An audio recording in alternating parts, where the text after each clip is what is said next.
మీ business ఏదైనా మీ ఊర్లో promotion చేయాలంటే అది సుమన్ టీవీతోనే సాధ్యం. ఇప్పుడే సంప్రదించండి. నా పేరు పిచ్చేటి కృష్ణ అండి. లక్ష్మీపోలవరం లంకపాలెం గ్రామం. నేను 4 ఎకరాలు ఎగ్జామ్ చేస్తున్నాను. కోచింగ్ అని వర్షాలు చాలా ఇబ్బంది పడుతున్నాం. మిషన్ చూస్తే దొరుకుతలేదు, కూలీలు చూస్తే దొరుకుతలేదు. దాని గురించి ఏమో దాన్ని పట్టమంటే 16 ఇస్తాను పట్టమంటున్నారు. మీ ప్రభుత్వం వాళ్ళు ఏమో 20 ఇచ్చినా పెట్టేస్తామని మీరు అంటున్నారు. 16 ఇస్తాను పట్టమంటున్నారు. రైతు పరిస్థితి ఎలా ఉందని చాలా పోట్లు పడుతున్నాం. దాన్ని మీరు ఏమన్నా పందిస్తారని మేము మిమ్మల్ని కోరుతున్నాం అండి. మరి దాన్ని బట్టి మీరు ఏం చేస్తారో మరి మీ ఇష్టం బాబు. నా పేరు పమ్మి సుబ్బయ్య అండి. మాకు 3 ఎకరాల వ్యవసాయం ఉందండి. ఇంకా వారం రోజులు ఉంటుందండి కోతకి. ఈ తుఫాను వల్ల కొయ్యూలు వస్తుంది, మిషన్లు కూడా దొరకట్లేదు.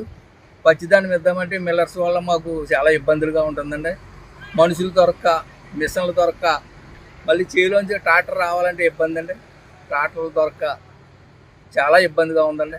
చాలా నష్టమండి ఈ తుఫాను వల్ల మాకు. మేము ఎప్పుడు ఇటువంటి బాధలో ఈ మధ్యకాలంలో పడలేదండి, గతంలో ఉండి. కానీ కోత కొయ్యాలంటే చాలా ఇబ్బందిగా ఉందండి మాకండి. ఏం చేయాలన్నది మాకు తోచగా మాకు మతి ఉండలేదండి. మాకు బుర్ర స్థిరం ఉండలేదు. రావులపాలెం మండలంలో ఈ సార్వా సీజన్లో మొత్తం మీద 4690 ఎకరాల్లో వరి సాగు పూర్తయింది. ఇది ఇప్పుడు 30 to 40% కోతలు పూర్తయింది. అందులో మనకి స్వర్ణ రకం అండ్ 13-18 రకం సాగు చేస్తున్నారు. స్వర్ణ రకం ఆల్రెడీ రైతులు ఆర్ఎస్కే ద్వారా మిల్లులకి ధాన్యం కొనుగోలు చేయడం జరిగింది. కాబట్టి ఇప్పుడే హార్వెస్టింగ్ అవుతూ ఉంటుంది. ఏదైతే ఇప్పుడు హార్వెస్టింగ్ అయ్యాయో రైతుల్ని ఈ పొంగల్ తుఫాన్కి మేము 3 రోజుల నుంచి కూడా హెచ్చరికలు జరిగింది కోతలు కోయద్దని. సో రైతులు కూడా సహకరించి కోతలు కోస్తున్నటువంటి ధాన్యాన్ని కళ్ళాల్లో భద్రపరుచుకొని అంటే సేఫెస్ట్ ప్లేస్కి తీసుకెళ్ళమని చెప్పడం జరిగింది.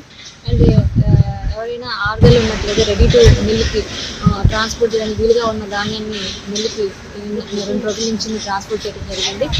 సో రైతులందరూ కూడాను సహకరించి కోతలో వాయిదా వేసుకోవాలని, కోసిన ధాన్యము గడిచిపోకుండా దాన్ని బరకాలతో కప్పి సురక్షితంగా కాపాడుకోవాలని తెలియజేయడం జరిగింది. ఆ విధంగా కూడా రైతులందరూ కూడా అప్రమత్తంగా పొంగల్ తుఫాను ఇంకా 2-3 రోజులు ఉండే అవకాశం ఉంది. కాబట్టి అప్రమత్తంగా ఉండి పంటని ధాన్యాన్ని కాపాడుకోవాల్సింది కోరుతున్నాను.